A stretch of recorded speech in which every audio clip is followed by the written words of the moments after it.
جبرائیل علیہ السلام نبی علیہ السلام کو جنت کی سیر کرا رہے ہیں، ساری جنت دکھا رہے ہیں۔ اب نبی علیہ السلام کو وہاں سے بڑی تیز خوشبو آئی۔ اللہ کے پیغمبر صلی اللہ علیہ وسلم رک جاتے ہیں اور جبرائیل سے پوچھتے ہیں یہ کیا ہے؟ اب سنیں اس واقعے کو۔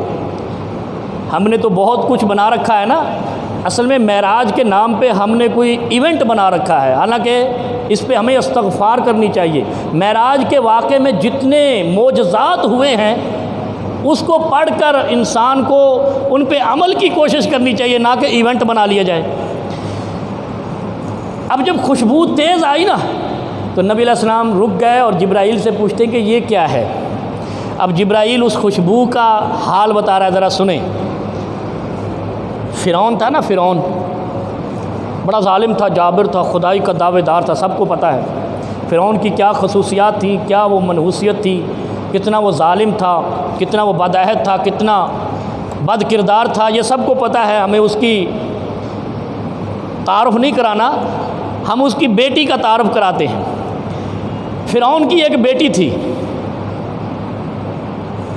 اور بیٹی کی ایک خادمہ تھی۔ صرف ایک خادمہ ایسی تھی جو سر میں کنگھی کرنے کے لیے تھی، بنت فرعون کے۔ یہ معراج میں جو واقعہ آپ کو رونما ہوا وہ بتاتا ہوں، پھر آپ کو اندازہ ہوگا کہ معراج کے واقعے میں نبی علیہ السلام کو کیا کیا معجزات ملے اور کیا کیا اشرف المخلوقات کے بارے میں معلومات ملی، اور ہم نے ایونٹ بنا لیا۔ ہم باقی کسی چیز پہ عمل نہیں کرتے، ہمیں نمازیں بھول گئیں، ہمیں اخلاق بھول گیا، ہمیں اپنے عہد بھول گئے، ہمیں اللہ اور رسول سے محبت اور رضا بھول گئی، اور ہمیں یہ پتہ ہے شب معراج ہے چھٹی کر لو۔ اور اسلام میں کہاں کنسیپٹ ہے چھٹی کا؟ اگر چھٹی کا کنسیپٹ ہوتا نا تو اسلام میں ایک دن کی نمازوں کی چھٹی ضرور آتی، یہ ذہن میں رکھیں۔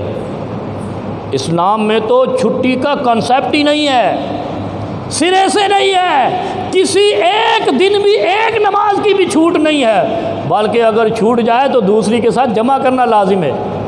اس کا مطلب ہے جب نمازیں یہ 5-5 منٹ کی نمازیں ہیں، 7-7 منٹ کی نمازیں ہیں، 5 نمازوں میں ایک بھی نماز کی تعطیل نہیں ہے، اس کا مطلب اسلام نے چھٹی کا کوئی کنسیپٹ نہیں ہے۔ محنت کا، جد و جہد کا کنسیپٹ موجود ہے کہ آپ نے ہر روز نماز پڑھنی ہے، لہذا اٹھ کے تو جانا ہے، کام پہ بھی چلے جاؤ۔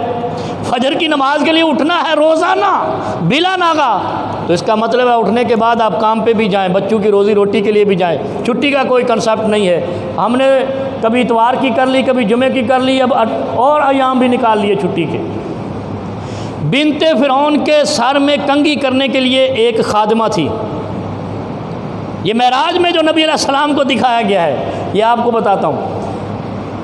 اب وہ کنگھی کر رہی ہے بنت فرعون کے سر میں اور اس سے کنگھی گر گئی۔ جب کنگھی گری تو اس خادمہ نے بسم اللہ کر کے اٹھا لی۔ وہ کنگھی بنت فرعون کی خادمہ نے، فرعون کی بیٹی کی خادمہ نے بسم اللہ کر کے اٹھائی تو فرعون کی بیٹی کہتی ہے میرا باپ، اللہ کہہ دیا نا اس نے۔ اور فرعون کا عقیدہ کیا تھا فرعون والوں کا؟ کہ ہمارا رب یہ ہے، فرعون ہے۔ اب اس خادمہ نے جب بسم اللہ کر کے کنگھی اٹھائی تو بنت فرعون کہتی ہے میرا باپ، اور وہ خادمہ کہتی ہے اللہ وہ ہے جو میرا اور تیرے باپ کا بھی رب ہے، اللہ وہ ہے جو میرا بھی اور تیرے باپ کا بھی رب ہے۔ اب بیٹی اس کو دھمکی دیتی ہے خادمہ کو، میں اپنے باپ کو بتاؤں؟ بنت فرعون کہتی ہے میں اپنے باپ کو بتاؤں کہ تو اللہ کو مانتی ہے، میرے باپ کو رب نہیں مانتی؟ اس نے کہا بتا دو۔ لہذا بنت فرعون نے اپنے باپ کو بتایا کہ یہ خادمہ اللہ کو رب مانتی ہے، تجھے رب نہیں مانتی۔ اب فرعون نے اس خادمہ کو بلایا، فرعون کی عدالت میں وہ خادمہ پہنچی۔ جاگیرداروں کا یہی سسٹم ہوتا ہے نا، وڈیروں کا، بدماشوں کا، گنڈوں کا، حکمرانوں کا۔ آپ غور کریں، اب آپ بنت فرعون اور وہ مکالمہ دیکھیں۔ فرعون نے کہا ادھر آؤ، تم مجھے رب نہیں مانتی؟ انہوں نے کہا میں اللہ کو رب مانتی ہوں جو تیرا بھی رب ہے۔ ابراہیم علیہ السلام بھی تھے نا، نمرود نے کیا کہا تھا؟ مجھے رب مانو۔ اس نے کہا میرا رب تو عرشوں والا ہے۔ اس نے کہا آگ میں ڈال دوں گا۔ اس نے کہا آگ تو نے جلائی ہے، بچانے والا عرشوں والا ہے۔ اب فرعون نے ایک تانبے کے برتن میں کہا تیل گرم کرو، تیل کے کڑھائی گرم کرتے ہیں نا، تیل گرم کرو۔ اب تیل گرم کیا، اس خادمہ کو نہیں پھینکا، خادمہ کو بچوں سمیت سامنے لایا اور ایک بچہ اس میں پھینک دیا، اور پھر کہا میں تیرے بچوں سمیت تجھے اس تانبے کے برتن میں گرم کیے ہوئے تیل کے اندر ڈال دوں گا، مجھے رب مانو۔ اس نے کہا ڈال دو، میرا رب تو اللہ ہے، عرش والا ہے، اللہ ربکم و ربنا، اللہ تمہارا بھی رب ہے ہمارا بھی رب ہے، اور بچانے والا عرش والا ہے۔ لہذا اس نے سارے بچے اس خادمہ کے اس گرم کڑھائی کے اندر ڈال دیے۔ اب اس کی مطالبہ دیکھیں آپ، توحید اسے کہتے ہیں، اللہ کی توحید کو ماننا اسے کہتے ہیں۔ اس خادمہ نے فرعون سے کہا بس ایک کام کرنا، میرے تمام بچوں کی ہڈیاں ایک ہی بیگ میں ڈال کے دفن کر دینا۔ اس سے کیا مسئلہ نکلا؟ اجتماعی قبر کا پہلا منظر فرعون نے پیش کیا۔ اجتماعی قبر آج بھی بنتی ہے نا، اجتماعی قبر، اجتماعی قبر سب سے پہلے اس خادمہ بنت فرعون کی خادمہ کے بچوں کی بنی۔ بنت فرعون نے جب اس کو عدالت میں پیش کیا فرعون کی، فرعون نے سارے بچے اس میں پھینک دیے گرم تیل کے کڑھائی میں، برتن کے اندر۔ اب ایک دودھ پیتا بچہ تھا، چھوٹا سا معصوم، اور وہ اس خادمہ کی گود میں تھا۔ اب محسوس ایسے ہوا جیسے خادمہ اب تھوڑی ڈرنے لگی ہے، گھبراہٹ کا شکار ہو گئی ہے، اور وہ بچہ جو گود میں ہے، جیسے مریم علیہ السلام کی گواہی بچے نے دی، پاکیزگی کی گواہی بچے نے دی، ایسے ہی وہ بچہ بول پڑا یا اماں، اے میری ماں، اقتحمی فإن عذاب الدنیا اہون من عذاب الآخرہ۔ اور وہ بچہ بولا ہے، دودھ پیتا بچہ، چھوٹا سا معصوم، ماں سے کہتا ہے ماں کود جاؤ، یہ عذاب چھوٹا ہے آخرت کے عذاب سے